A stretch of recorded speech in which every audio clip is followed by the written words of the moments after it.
Je vais commencer avec une citation d'un écrivain français, François Bon, qui dit « L'écrivain est donc invité en résidence parce que son activité n'est pas quantifiable dans le temps ni dans la méthode. » Et une citation de Sylvain Trudel, l'écrivain québécois, « Personne ne peut envahir la pensée parce que la pensée, c'est l'exil et que chacun a l'exil qu'il désire. »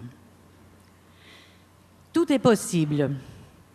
Quelqu'un m'aura fait confiance, aura dit oui à mon projet. Vas-y, pars, oublie tout, sauf ton désir et ton projet. Résidence d'écrivain. Quelle étrange expression pour exprimer la liberté qui, en principe, est le fondement même de la résidence, et d'autre part, l'expression assigné à résidence qui enferme l'écrivain dans une tâche à accomplir, une tâche si mystérieuse qu'on peut tout à la fois l'appeler travail et flânerie, effort et vie facile, angoisse et joie du bel envol de soi au cœur de la solitude, du silence et de l'ailleurs. Et le corps, lui aussi, il aura besoin d'un bon lit, de bien manger, de n'avoir ni trop froid ni trop chaud, bref, ce corps en état de création, il aura besoin de peu si tout va bien, de beaucoup s'il est frustré, de l'ordinaire banal si cela peut le rassurer dans son nouveau décor. Car en résidence, que je sois dans un décor familier ou magique, je suis toujours devant ma liberté et ça énerve et ça exalte. Le corps, c'est lui qui voyage, qui endure, qui jouit. On dit que l'écriture, c'est du corps, que le corps est une identité.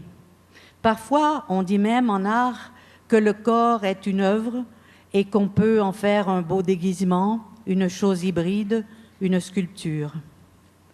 Je me suis aussi demandé si on pouvait être en résidence d'écriture chez un ami, c'est-à-dire sans être accueilli par une institution qui nous aurait au préalable comparé, puis choisi à partir de notre mérite, en nous promettant du temps et de l'équipement, c'est-à-dire en socialisant une offre de temps libre dans un rapport qui reconnaît les mystères, les impondérables de la création et qui laisse à chaque artiste le choix de bien évaluer s'il ou si elle est mûre pour son projet.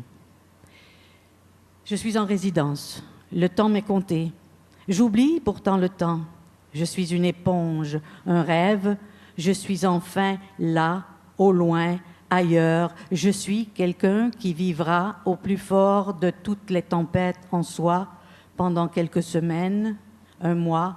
Je serai tout à fait moi et quelqu'un d'autre si je le veux, quelqu'un sur le point de sombrer dans l'exactitude de son désir et de son imagination. Je suis devant l'horizon, je suis un projet au cœur d'un vertige sans nom qui un jour se transformera en un livre, une sculpture, une performance, une composition. Ici, je suis sans habitude. Il me faudra en créer quelques-unes. Je suis ce que je suis dans un espace neuf où je dois devenir l'essentiel de mon projet. Quand le besoin de parler se fera urgent, j'irai dans un café du village où je m'assoirai au salon en attendant que quelqu'un vienne y chercher une revue, s'asseoir devant moi, à l'évidence dans le même besoin que moi de parler. Chambre. Ici, nous sommes 5 écrivains. Moi, du silence. Je veux du silence. Ici, il y a 6 chambres. On m'a donné la plus grande, celle que normalement on donne à ceux qui viennent en couple. Une chambre avec un lit double, une chambre avec un lit simple. Dans l'une, j'écris au stylo, dans l'autre, à l'ordinateur. Il y a 3 fenêtres qui donnent sur le jardin. Certains jours, je peux même voir le lac Léman, comme dans un roman d'Hubert Aquin.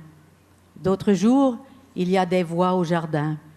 J'entends l'accent de la traductrice allemande et la voix de la romancière française.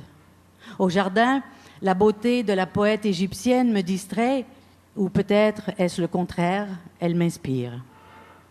John, du silence, je veux du silence. On m'a donné la chambre d'en bas qui donne sur la cuisine. Le matin, les marchands et les fournisseurs arrivent très tôt. Le bruit de leurs camions me réveille en sursaut. Je dors mal. Je dois me concentrer, me calmer. Je dépense beaucoup d'énergie à me calmer. Écrire, je suis ici pour écrire. Mais il y a trop de colère en moi aujourd'hui. Demain, peut-être aussi, on verra.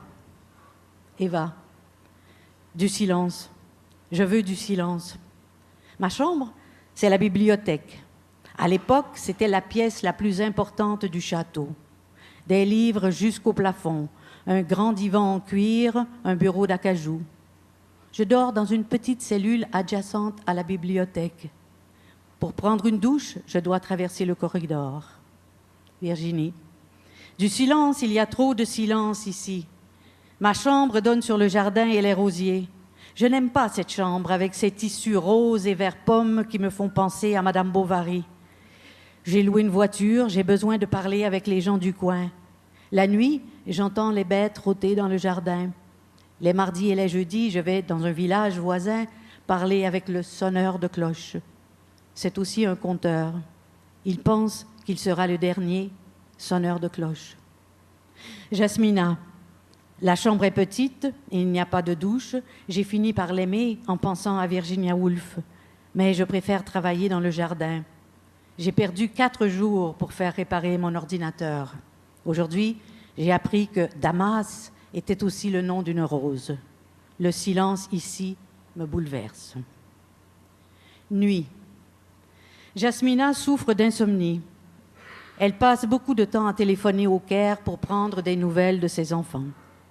La romancière française qui a loué une voiture quitte souvent la résidence vers 23 heures. J'entends la portière et le bruit du moteur qui se met en marche.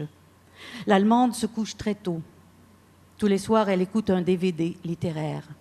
Hier, j'ai entendu la voix de Paul Celan. J'ai reconnu quelques mots. Todd, Morgan, Ich, Vogel. L'Américain de Paris, qui vit dans la petite chambre près de la cuisine, aime parler avec moi. Le soir, il sort fumer dans le jardin. Parfois, je descends fumer avec lui, puis je remonte retrouver mes cahiers. C'est la première fois de ma vie que je couche avec un cahier, un stylo et des livres éparpillés dans mon grand lit. Je me réveille souvent la nuit pour griffonner un mot, une phrase. Parfois, j'écris 2 paragraphes et je suis comblée. Je jure que jamais auparavant je n'avais couché avec un cahier, même pas dans les hôtels d'Amérique du Nord où les lits sont grands comme des terrains de soccer. Je rêve peu, mais il m'arrive dans mon sommeil et dans la nuit d'avoir peur. À moi de décider si je pleure, si je sombre, si j'existe ou si j'écris. J'aime être ici, mais oh, combien grand sera le désastre si rien n'arrive, si mon projet. Pourtant, me voici à chaque aube au cœur d'un jeu qui me rend très humble, très attentive aux formes et aux couleurs de la vie, à mon enfance, à mon appétit de vivre, à cette mouche qui zézait comme une zézette folle. Je suis en résidence, je suis dans l'éphémère et l'essentiel. Je suis au cœur de la matière, de la présence et de l'absence. Je suis absorbée par une musique intérieure. Obligation. La seule obligation que nous ayons est de prendre l'apéritif à 17h et de dîner ensemble tous les jours. C'est une règle de convivialité que tous doivent respecter. Nous le faisons avec grâce. Souvent, nous nous attardons après le repas dans le jardin avec une bouteille de vin.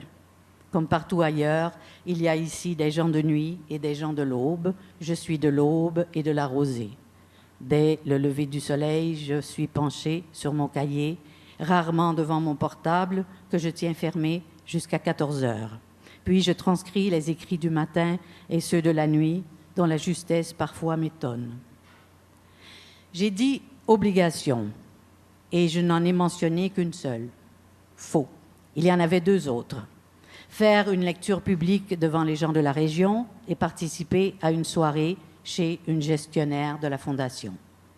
L'écrivain reçoit, en retour, il doit donner. C'est normal. 8 heures de personnage public contre 3 semaines de création. Obligation de socialiser et de laisser des traces de son passage. Traces qui pourront éventuellement prendre une plus-value ou tout simplement attester de l'histoire du lieu. Il faut laisser des traces, soit de vive voix, soit par écrit. Un poème, un texte pour une revue, un dessin, une dédicace, parfois un écrit sur le lieu de la résidence. Petites obligations, mais qui témoignent minimalement d'un commerce, c'est-à-dire qu'il n'y a pas que bourse ou subvention, mais bel et bien un échange, une circulation de la valeur création, art et culture, circulation d'un désir. La société dira « Je veux que tu m'offres de la beauté, du sens, de l'imagination, du plaisir et même ton instinct de mort. Tout ça qui renouvellera mon désir et par là aussi mon pouvoir de continuer. » De part et d'autre, il y a reconnaissance. Des jurys envers les artistes choisis, des artistes envers le mécène ou l'organisation qui les accueille. Ici, on pourrait amorcer une petite réflexion sur la relation de l'artiste au mécène et celle du mécène à son artiste, à ses artistes. Mécène qui, selon le pays, pourra être une entreprise, un État, un individu. On pourrait aussi parler d'argent, d'impôts, d'amitié, de relations, de concours et, je crois bien, de politique. Aujourd'hui, les artistes sont curieux, voire même fantasment sur la vie de leurs riches mécènes dont les administrations ont pour mission de nous faire l'éloge en nous racontant leur biographie. Car les noms et l'architecture font rêver. Villa Marguerite Yourcenar, Villa Médicis, Bellagio, etc. L'histoire, la petite et la grande, s'infiltrent dans l'imaginaire et parfois allument des feux de création. Parlant d'histoire, il est bien intéressant de penser que Harriet Shaw Weaver, la mécène de James Joyce, qui après l'avoir soutenu ainsi que la publication de ses livres, ira même jusqu'à payer ses funérailles. Et une autre histoire de Rilke qui, tombant par hasard sur une petite annonce signalant la mise en vente de la tour de Museau, fit part de sa découverte à son mécène, qui acheta aussitôt le château de Museau pour y loger le poète. Rilke s'installa donc dans sa tour, dont il se revêtira, dit-on, comme d'une armure faite de silence et de solitude. Et faut-il aussi rappeler que c'est au château de Duigno, sur les bords de l'Adriatique, où il avait été invité par la princesse de la tour et Taxis, que Rilke composera ses plus beaux poèmes, les 2 premiers poèmes des 10 élégies de Duigno. Autant l'artiste est allumé par une curiosité culturelle quand il y a matière en fantasme, autant il reste reconnaissant, mais neutre, devant la bourse institutionnelle. Je dis cela en pensant qu'il ne faut pas hésiter à nommer nos espaces de création avec les noms de nos artistes, de nos écrivains, de nos musiciens. Où écrire? Devant la mer, je suis face au temps, à la souffrance, à la mort. Dans un train, en avion, vers ailleurs et en mouvement, je suis la puissante énergie de qui est sans attache, libre de refaire le monde et de l'inonder à sa guise de sens et de non-sens. À la maison, j'écris à notre sujet. Je polis nos vieux os. Je jouis de la complexité de nos gènes. Je vais et je viens entre les mots. Je pèse mes mots. Lorsque j'ai reçu l'invitation de Mathieu Beauregard, je lui ai spontanément dit que je n'avais fait que 2 résidences, une en Suisse, l'autre à New York. Je me rends compte aujourd'hui que je lui ai répondu en ayant en tête un cliché sur la notion de résidence, c'est-à-dire en pensant qu'une résidence d'écriture ne peut avoir lieu qu'ailleurs, à l'étranger, dans un dépaysement linguistique, culturel, voire même climatique. C'est sans doute aussi ce qui explique pourquoi j'ai toujours l'impression que ma première et unique résidence a eu lieu en Suisse, au Château Lavigny, entre Genève et Lausanne, alors qu'elle a effectivement eu lieu à New York. En fait, la première fois que je suis partie en résidence, grâce à une bourse, c'était pour 6 mois dans un splendide studio de Soho à New York. Pourtant, je ne disais pas « je suis en résidence à New York ». Je disais « je suis à New York pour 6 mois ». J'étais seule, sans aucune autre sociabilité que celle que j'organiserais, que je désirerais. J'étais anonyme dans la ville que j'aime le plus au monde. J'organisais mon quotidien de la plus exquise matière. Écriture, lecture, marche, spectacle, conversation. S'exprimer, recevoir et partager. Jamais la réalité ne m'avait tant fascinée. La réalité prenait toute la place et les mots affluaient. Café, olive, citron, graffiti, cerisier en fleurs, rouille, acier, carreaux brisés, escalier de secours, petite lampe verte de la New York Library. Je voyais enfin les objets, les couleurs. La réalité était plus forte que tous les livres que je lisais. Elle multipliait les sensations, prenait toute la place à cause du bruit et du mouvement continu. La ville renouvelait sans cesse ses promesses formelles et la variété des spécimens humains m'obligeait à de grandes questions éthiques et esthétiques. Tout comme être devant la mer, c'est être face à l'immensité et à la petite idée de l'éternité. Bien sûr, je pensais à la condition humaine. On venait de changer de millénaire et il me fallait bien affronter les angoisses et les joies qui font de nous des êtres rêveurs, cruels et mélancoliques. J'étais alerte dans le questionnement. New York, du 1er janvier 2001 au 30 juin 2001. Ma résidence aurait-elle donné un autre écrit que le recueil Cahiers de roses et de civilisation si le massacre du 11 septembre avait empoussiéré mon studio de son odeur de mort? New York, la ville, Château Lavigny, le silence et la petite convivialité. Il y a donc plusieurs types de résidences. Je les nommerai ainsi. Ailleurs, à l'étranger, au loin. Deuxième, au pays même. Et troisième, en ville, tout près de chez moi. Ailleurs. C'est d'abord à l'ailleurs que j'ai pensé, parce que je suis de plus en plus ailleurs. Un ailleurs que je porte en moi comme un espace imaginaire, avec une ouverture sur la mémoire en chacune de ses courbes. Un espace dans lequel je me sers du présent comme d'un horizon. Comme plusieurs, j'aime faire usage des mots infini, éternité, et je me range facilement du côté de ceux et de celles que j'aime. Je me sens contemporaine de Léonard de Vinci, de Sappho, du baroque sicilien, d'Anne Hébert et de Gaston Miron, de Gertrude Stein, de Francis Bacon, de Tchekhov, de vous, de mon ordinateur et de mes petits-enfants. Je peux exister et circuler partout dans le savoir, l'architecture, entre les civilisations. Certes, je ne suis pas sans me demander si aimer être ailleurs, vouloir être ailleurs, n'est pas une façon simple, agréable et stimulante de ne pas avoir à rendre compte à ceux et à celles qui, par obligation ou attachement, ont les 2 pieds dans la réalité, virtuelle ou pas. Pourtant, je ne peux pas m'empêcher de penser qu'écrire, c'est par définition être ailleurs, être dans la lune, dans les nuages, être entre d'où je suis partie et là où je ne suis pas encore arrivée. Dans cet entre-deux, j'écoute attentivement, je flotte entre les images, je réfléchis, puis je m'autorise à délirer haut et fort sur le sens de la vie. Je ne sais pas si je dois dire présence de l'absence, comme la poète Rina Lanier, ou présence de l'ailleurs, mais il est certain que la nécessité de l'ailleurs, constante en moi, prend plusieurs formes.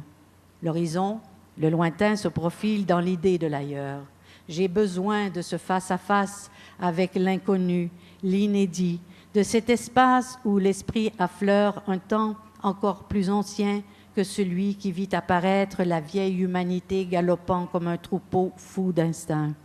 Cet espace de l'ailleurs, je l'associe à une forme d'expérience du silence.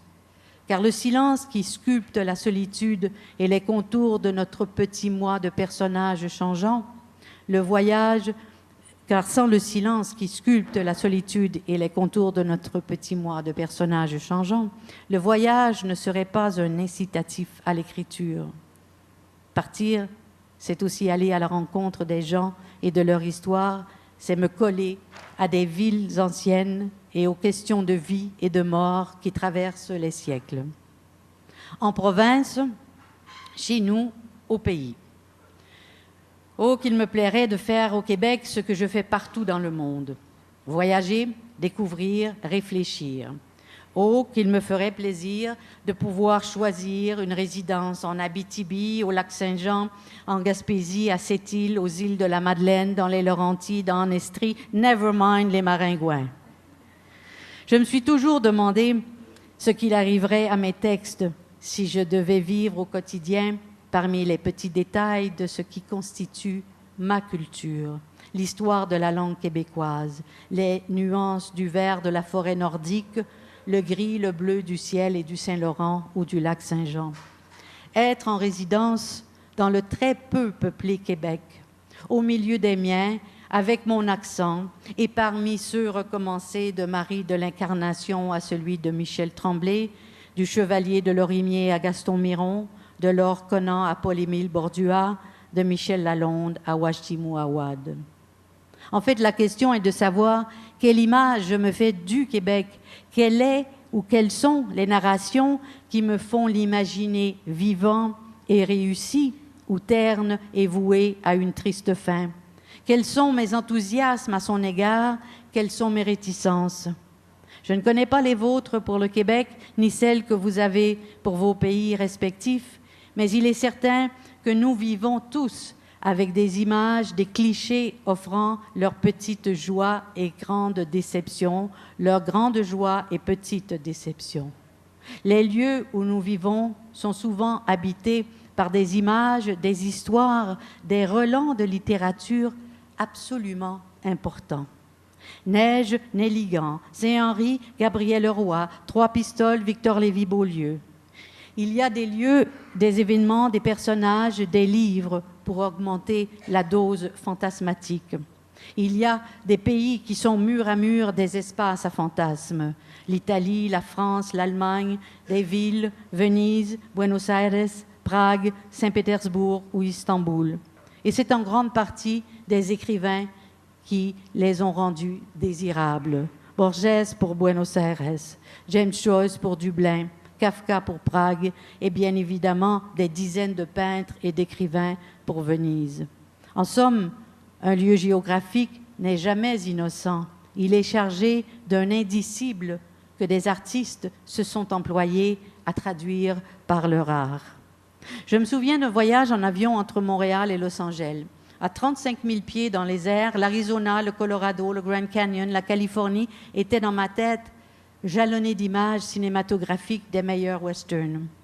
Puis j'ai fait un autre voyage, cette fois-ci entre Montréal et Vancouver. Rien, incapable de fantasmer. Si, un peu au-dessus de Badland, qui est aussi le titre d'un roman de Robert Crouch. Oui, un peu au-dessus de Toronto en pensant à Timothy Findlay, Michael Ondaatje, Margaret Atwood. Oui, un peu au-dessus des chutes Niagara, parce que c'est la moindre des choses. Mais c'est bien peu. Je suis une femme du présent fascinée par l'histoire qui entre dans la composition des mots avec lesquels chaque génération témoigne de son angoisse, invente son espoir, modifie le récit collectif. Je m'intéresse à ce qui confine chaque génération dans des thèmes, des métaphores, des attitudes rhétoriques et stylistiques. J'imagine la passion du langage qui permet d'en sortir, le tourment qui ouvre des brèches dans l'histoire, le délire qui consume les lieux communs. J'imagine l'urgence intérieure qui oblige à liquider les truismes d'une époque. La littérature est le fruit d'un déplacement de l'appartenance dans une appartenance qui invente son horizon. Je me déplace toujours à partir des mots de mon appartenance. Dedans, dehors. Au pays ou ailleurs, c'est toute la question du dedans et du dehors qui se pose. Ce qui est hors de nous, à désirer, à découvrir, à interpeller, et ce qui nous habite à tout jamais, comme une identité, une obsession, un délire, une belle équation mathématique, une intuition gigantesque. Tout comme nous n'avons jamais plus que 2 ou 3 amis intimes, nous n'avons que 2 ou 3 images de nous et du monde, et nous passons le reste de notre vie à essayer de les traduire, d'en éclaircir le mystère. L'œuvre est comme un grand nœud énigmatique, partiellement dénoué d'une tâche interminable. Dedans est donc immense. Que se passe-t-il quand il rencontre le dehors sous forme de séduction ou de collision? Comment garder à distance le dehors? Comment l'intégrer? Doit-on l'empêcher de nous avaler? Peut-on l'empêcher de nous avaler? Tout cela, je présume, se fait instinctivement. Mais par exemple, je connais 2 écrivaines qui écrivent à peine distanciées de 50 cm du mur afin que leur monde intérieur prenne toute la place et que rien ne puisse les distraire, sinon le cheminement naturel de leur propre pensée. Pour ma part, j'ai besoin d'un horizon lorsque j'écris.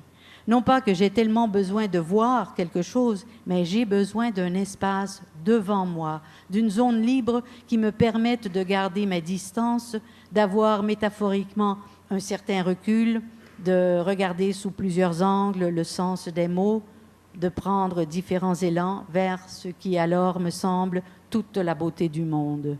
J'ai besoin que mon regard puisse flâner dans le vide ou, disons, le degré zéro de l'écriture. Dedans, dehors. Comment le monde intérieur se déploie-t-il? Comment le monde environnant pénètre-t-il dans les pensées, les modulant, les changeant? Comment l'environnement physique et culturel d'une résidence peut-il modifier le projet, à tout le moins influer sur son parcours? La question du dedans et du dehors se pose-t-elle de la même façon quand on est en résidence à l'étranger ou dans son pays? Probablement en partie, car même en pays connu, l'inconnu refait surface et fascine. D'autre part, regarder le fleuve Saint-Laurent pendant 15 jours doit bien laisser des séquelles, à tout le moins dans le vocabulaire. De même, écrire dans la maison de Gabriel Roy à Charlevoix, sachant que de beaux et gros ours circulent dans les parages, ne doit pas laisser indifférent. Une chose est certaine, être dépaysé dans son pays familier, c'est avoir la possibilité de faire apparaître des zones inexplorées, de voir s'animer et se déployer de nouvelles dimensions à ce que l'on croit déjà connaître ou qu'on n'a jamais voulu regarder. Dans le pays rêvé de la province de Québec, où on n'enseigne plus l'histoire dans les écoles, je me dis qu'il y a sûrement matière à fantasmes et à désirs. J'ajoute aussi que la question du dedans-dehors, via le dépaysement, ne se pose pas de la même façon si on commence une œuvre, si on est au milieu d'un projet ou si on est uniquement en résidence pour relire et parachever un texte. Tout cela se passe à notre insu, sur un fond énergétique. Je sais pour ma part que ma résidence en Suisse, alors que j'étais au début d'un projet dont je savais seulement qu'il serait narratif, a fini par constituer le décor et le paysage du livre. La saveur des résidences dépend aussi de là où on en est avec soi-même. Et pour aller encore plus loin dans ce sens, je voudrais donner des exemples de 4 mini-résidences de 4 jours que je me suis inventée et organisée dans des hôtels. La première a eu lieu à Rimouski pour préparer la recherche en vue d'un roman intitulé Baroque d'aube.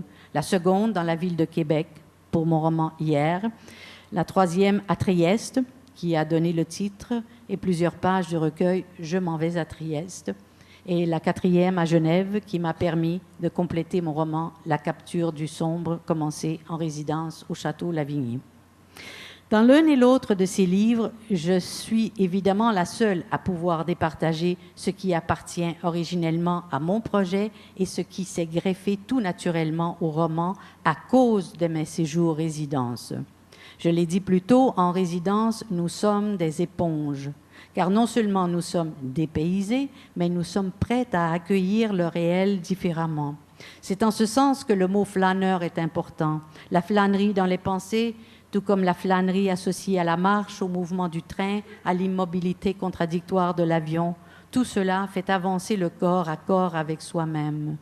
Le moindre mot, le moindre geste, tout prend une signification disproportionnée qui transforme la réalité en fiction. Jongler est aussi un mot pertinent pour décrire ce mouvement lent, intelligent, ludique et mélancolique des pensées qui donne l'impression qu'on appartient à une espèce complexe et intimement liée aux nuages, aux étoiles et à nos semblables. Ce n'est d'ailleurs pas pour rien qu'il y a tant de flâneurs en littérature, comme ceux de Robert Walser, de Guillaume Apollinaire, de Walter Benjamin, de Robert Halt, et plus près de nous, d'André Carpentier, de Gil Scott et de Régine Robin. Effet de courte résidence. Rimouski. Je voulais surtout visiter le centre d'océanographie. Les circonstances ont fait que je ne l'ai jamais visité et qu'il m'a fallu l'imaginer. Par contre, c'est en marchant dans Rimouski que la ville a pris forme dans la narration, avec des noms de rues, de bars et la présence forte du fleuve.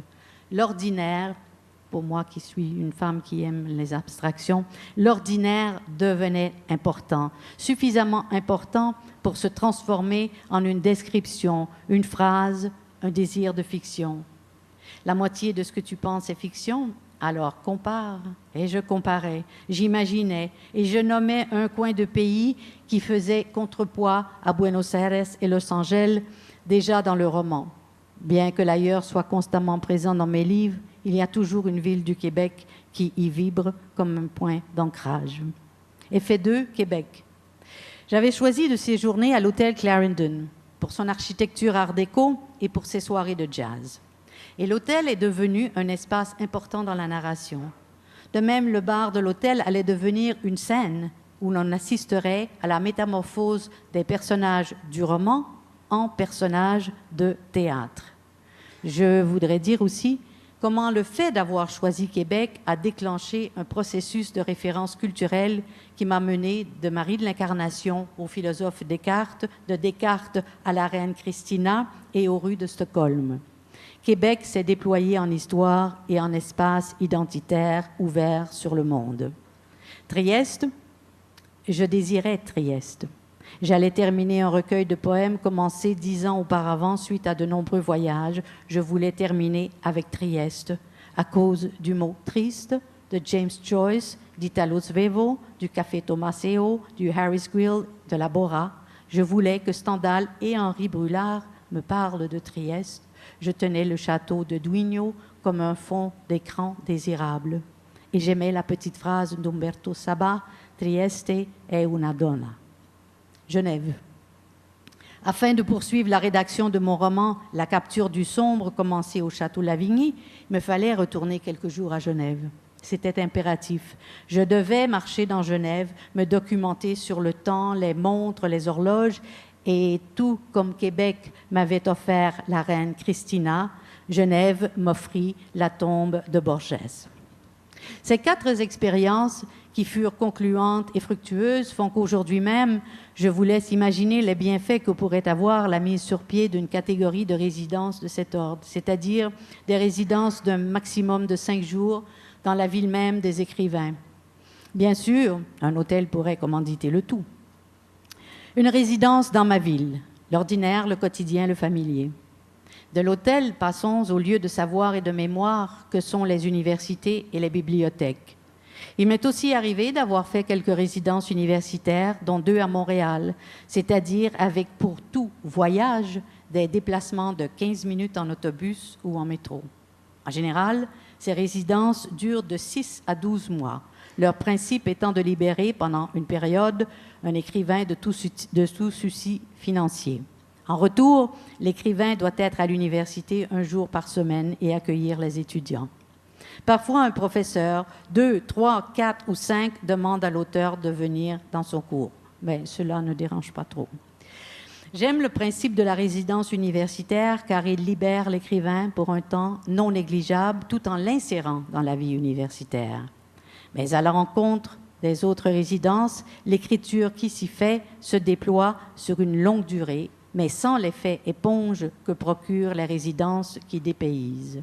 Ici, l'écrivain se retrouve dans son décor familier, à lui ou à elle d'entrer de plein pied dans son univers intérieur. Et il y a bien sûr la résidence en bibliothèque qui m'est inconnue, mais je suppose qu'elle est du même ordre en ce qui concerne l'inspiration à partir du quotidien familier. Elle donne cependant l'occasion d'échanger avec le grand public. Encore une fois, il y a dans ces résidences un aspect d'échange et de participation de l'écrivain dans la société. Et rien ne nous empêche d'imaginer des résidences dont le but serait non pas de libérer l'écrivain pour écrire, mais de permettre à l'écrivain d'inscrire dans le social son approche et son questionnement du sens et du non-sens. La question du sens. De tout temps, la question du sens de la vie et de nos relations avec autrui s'est posée. Il est certain aussi que ceux et celles dont l'identité n'est pas mise en doute, soit parce qu'ils sont majoritaires, dominants par la loi, la force, l'influence ou par l'argent, voient différemment la réalité parce qu'ils n'ont pas à poser certaines questions. Les contrôleurs du sens, ceux qui détiennent encore le pouvoir d'orchestrer et de valider la morale et l'éthique, se suivent, se ressemblent et ne se ressemblent pas. Et il serait faux de prétendre que le sens de la vie n'est qu'entre leurs mains, car le sens bouge constamment. Le sens serait-il comme l'eau, parfois pure et rapide, parfois stagnante et souillée, parfois glacée, parfois évaporée par on ne sait quel tour de passe-passe? L'eau ne s'arrête pas. Elle nourrit, elle dévaste, elle vit, et bien sûr, comme Héraclite nous le fait penser, on ne se baigne jamais deux fois dans le même fleuve. Maintenant que nous avons idéologiquement mené à terme la production de l'individu, amorcée avec la philosophie grecque et renforcée par les grands textes du siècle des Lumières, on peut aujourd'hui parler, ironiquement, d'un individualisme de masse. Nous avons complété la carte du génome humain et nous sommes en mesure de cloner des bêtes et des êtres humains. Nous pouvons déjà rêver d'une très longue vie, sinon d'immortalité. Le coït n'est plus nécessaire à la reproduction, les saisons sont méconnaissables et imprévisibles. L'espèce humaine est sous surveillance à temps plein. Nous voyons de moins en moins les étoiles, nous avons oublié ce qu'est la nuit noire et impénétrable. Pourtant, tout comme au temps des Atrides, le sang coule à flot, et les femmes ont souvent le cœur et l'image d'elles-mêmes brisés, tout comme autrefois. La question du sens est-elle une question de bonheur? Peut-être. Mais on le sait, notre bonheur ne sera jamais aussi simple que nous l'aimerions, car la question du sens est aussi une question de nature, et nous n'avons jamais su vraiment quelle est la nature de notre espèce, sinon qu'elle est changeante et fondée sur des récits effrayants, apaisants, intrigants, émouvants, et qu'il nous faut compter en partie sur notre mémoire comme un champ de vision et d'extrême présence au monde. Cela dit, je pense que l'écrivain est sous-utilisé par la société. Par là, je veux dire que la société a peu de rapport avec la pensée de l'écrivain, autre que sous la forme médiatique, anecdotique et économico-institutionnelle. Le statut de l'écrivain a changé. On lui en demande de moins en moins et il en donne de moins en moins. Il n'est plus seul à voyager, il n'est plus seul à parler plusieurs langues. D'autres savent aussi organiser les mots de manière à obtenir des effets merveilleux, trompeurs ou rentables. L'écrivain ne transforme plus vraiment le réel et il est à la remorque, tout comme son ego, non pas de la langue, mais de la performance. En ce sens, l'écrivain a suivi le sort de la littérature dont le statut a changé depuis que l'ordinateur, la réalité virtuelle, l'holographie sont apparus comme une alternative aux projections mentales, aux rêves et aux fantasmes qui, jusqu'à tout récemment, s'enracinaient uniquement grâce à l'écriture, dans le savoir et la connaissance comme des preuves de la grandeur et de la complexité de notre humanité. Il y a quelques jours, un ami écrivait sur le fil des nouvelles de Facebook « Aujourd'hui, maman est morte ». Ce qui, dans ma tête, était une phrase littéraire, la première phrase de L'étranger d'Albert Camus, est alors devenue une information dont le partage public créait ce que nous appellerons de plus en plus des émotions non privées, mystérieuse catégorie d'émotions sur laquelle il me faudra peut-être réfléchir à l'occasion d'une prochaine résidence. Fade out. Virginie. Nous repartons demain. Le sonneur de cloche est devenu un personnage de mon roman, ce qui m'obligera à faire de la recherche sur les beffrois, les tours, le bronze des cloches. Toute mon enfance est remontée à cause des cloches. L'angélus, le tocsin, l'esprit de clocher. Eva. Cette chambre bibliothèque m'a complètement bouffée. Pire que Facebook. J'ai passé des heures à sortir des livres des rayons, à les feuilleter, à réfléchir sur 2 lignes, à traduire un paragraphe, un autre et un autre, croyant chaque fois que cela pourrait m'aider, alors que je suis si seule devant l'œuvre de Gertrude Stein à traduire. John. Demain, retour à la réalité. J'ai peu écrit. Alexandre, le livreur de vin, m'a séduit.